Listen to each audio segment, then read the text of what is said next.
श्री गणेशाय नमः, श्री सरस्वती नमः, श्री कृष्णाय नमः।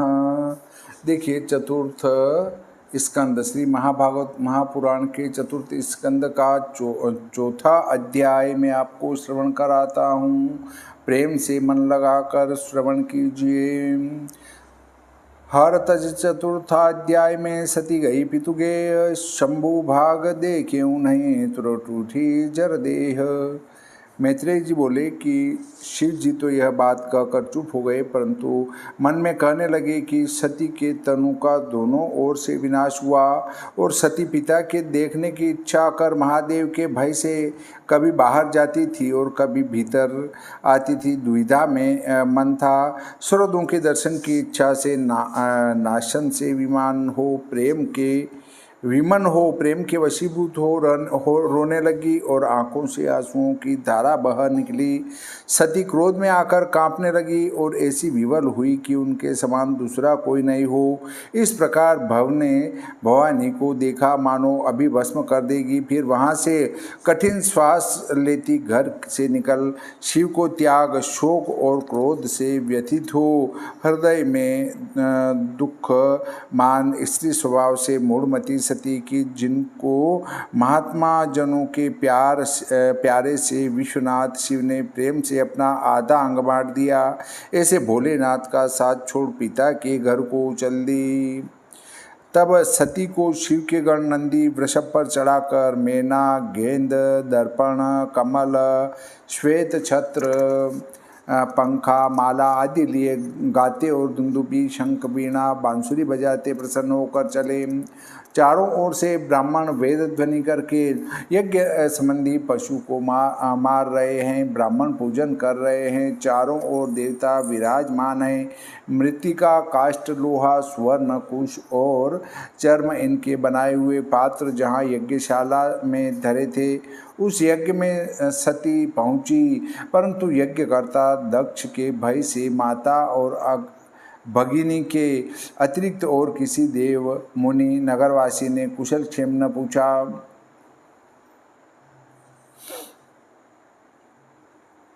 और उसकी ओर न देखा, क्योंकि उसके पिता ने उसका सम्मान नहीं किया। केवल एक माता और बहन तो स्नेह के आंसू भर गदगद कंठ से प्रीति सहित आनंद से मिली।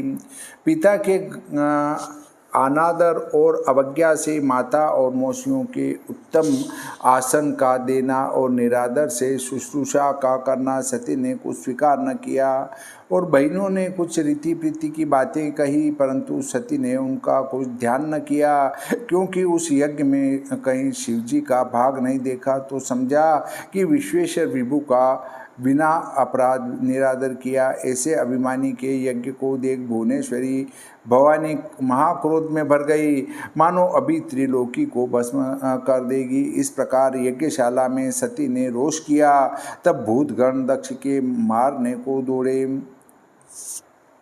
उस समय अपने तेज से शिव गणों को रोककर शिवद्रोही कर्म मार्ग करने से जिसको अभिमान हुआ, उस अभिमानी और अज्ञानी दक्ष को सब सभा के सम्मुख गंभीर वाणी से धिक्कार देकर सती बोली।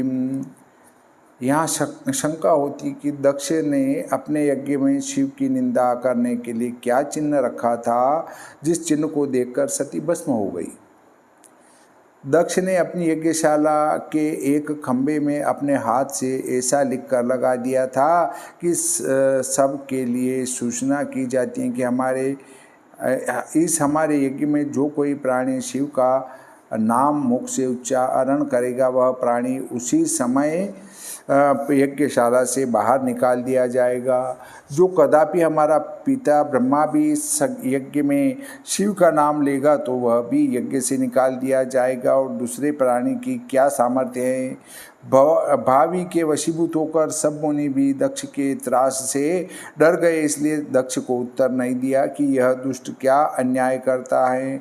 जो खंबे में शंकर की ऐसा निंदा लिखी है, उसी निंदा को खंबे में लिखी हुई देखकर सती को क्रोध हुआ और दक्ष के यज्ञ की अग्नि में जलकर भस्म हो गई।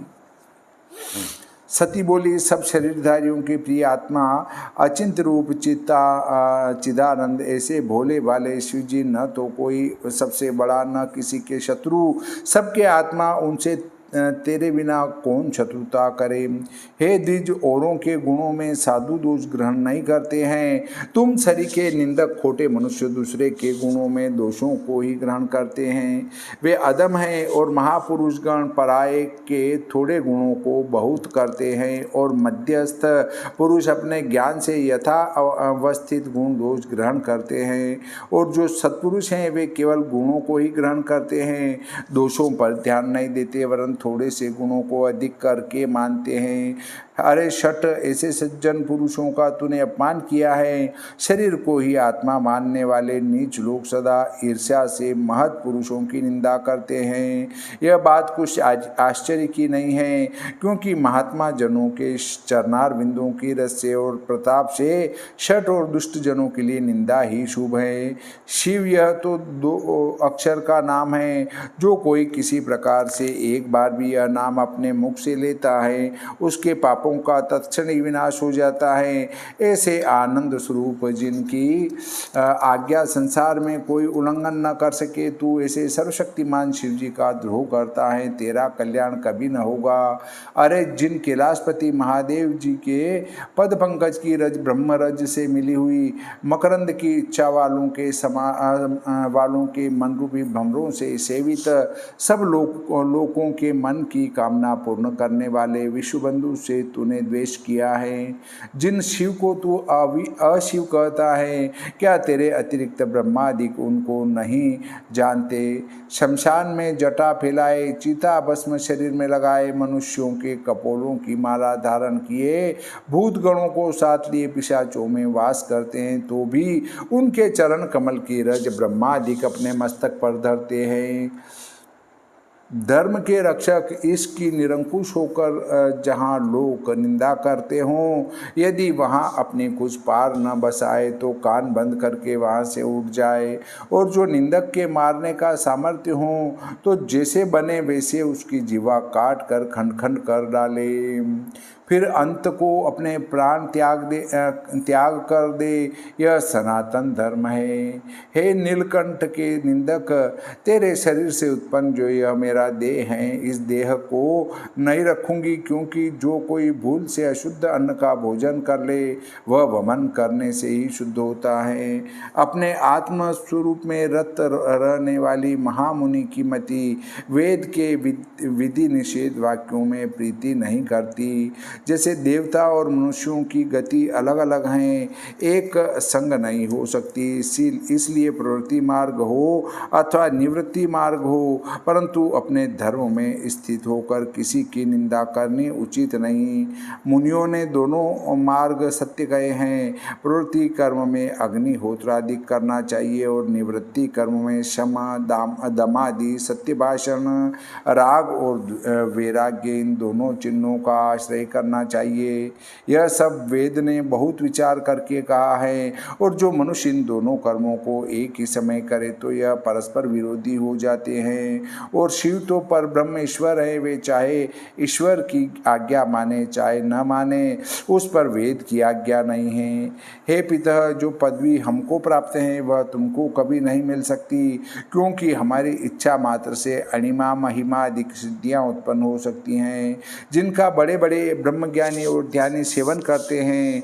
जो अन्न खाने वाले प्राणपोषी यज्ञशाला में हवन कर धूम मार्ग करके जो सेवन करते हैं उनको प्राप्त नहीं होती। हमारी पदवी ऐसी हैं कि जिनके चिन्ह प्रकट हैं, अवधूत लोग जिनकी सेवा करते हैं। अरे शिव अपराधी, तुमसे जो यह मेरा देह उत्पन्न हुआ है, इस देह से मेरा कुछ प्रयोजन नहीं।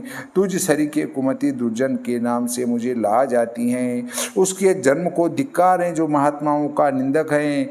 भगवान शिव वृषध्वज हंसी से भी कभी पुकारेंगे, हे दक्ष सुते, उस समय मुझे महाक्लेश होगा और मुस्कान मान तज लज्जित होना पड़ेगा। इसलिए वह अधम शरीर जो तुझसे उत्पन्न हुआ है उसका मैं अभी त्याग करूंगी। मैत्रेय जी बोले कि हे शत्रुघ्न, इस प्रकार की बातें सती दक्ष से कह मौन हो उत्तर की ओर मुख को करके बैठ गई और आचमन कर पीत वसंतार नेत्र मुंद कर योग मार्ग का साधन करने लगी और आसन को जीत प्राण अपान पवन को नाभि चक्र में समान कर वहाँ से उदान वायु को उठा बुद्धि के साथ हृदय में स्थित होकर अनिंदित होकर कंठ मार्ग से भ्रकुटी के मध्य में लाकर स्थापित किया। इस प्रकार महात्मा जनों के परम पूज्य सदा शिव ने जिसको आदर सम्मान से गोदी में रखा, ऐसे अपने कोमल शरीर को त्यागती हुई दक्ष प्रजापति पर क्रोध कर मनस्विनी सती ने अपने शरीर में पवन और अग्नि को धारण किया और अपने पति जगतगुरु शिव जी के चरण कमल का चिंतन करने लगी। उस निर्दोष सती ने औरों और को नहीं देखा और पाप रहित समाधि के अनल से अपने गात्र को भस्म कर दिया। गात्र अर्थात शरीर। उस समय देखने वालों का पृथ्वी और आकाश में महाभयानक हाहाकार शब्द हुआ कि खेद है कि शिवजी की प्रिया सती ने दक्ष के निरादर से क्रोधित होकर अपना तनु त्याग दिया है। अहो प्रजाओं, इस महादुरात्मा चराचर के प्रजापति की घोर दृष्टता तो देखो, जिसके अनादर करने से अनेक प्रकार के मान करने योग्य निष्पाप सती ने अपने प्राणों को त्याग दिया। यह अत्यंत क्रोधी कठोर हृदय शिवद्रोही लोक में बड़ी दुर्नामता को प्राप्त होगा, क्योंकि जिसने अपने अपराध से मरती हुई पुत्री को नहीं बचाया। इस प्रकार परस्पर लोग बातें कर रहे थे, उसी समय अद्भुत सती का देह त्याग देखकर महादेव के पार्षद आयुध ले लेकर दक्ष के मारने को उपस्थित हुए। गणों के आने का वेग सुनकर भगवान भृगु जी यज्ञ के नाशकों के नाशक यजुर्वेद मंत्र की आहुति से दक्षिण अग्नि में होम करने लगे। भृगु जी के हवन करने से और अपने तप के बल से अमृत पिए हुए सहस्त्रों रिभु नामक देवता बड़े वेग के साथ वेदी से उठकर निकल पड़े। वे हवन की अधजली लकड़ी हाथों में लिए सुंदर ब्रह्म तेज से बड़े हुए रिभु नामक देवगणों को मारने लगे। तो सब प्रथम गुह्यक शिव के पार्षद यक्षों समेत भूत प्रेत सब दिशाओं को भागने लगे। श्री भागवते महापुराणे चतुर्थ स्कंदे भाषा टीकायां सती देह त्याग वर्णनम नाम चतुर्थो अध्याय। श्री गणपति जी महाराज की जय, श्री सरस्वती मैया की जय, श्री कृष्णचंद्र भगवान की जय, श्री रामचंद्र भगवान की जय, बजरंग बली की जय।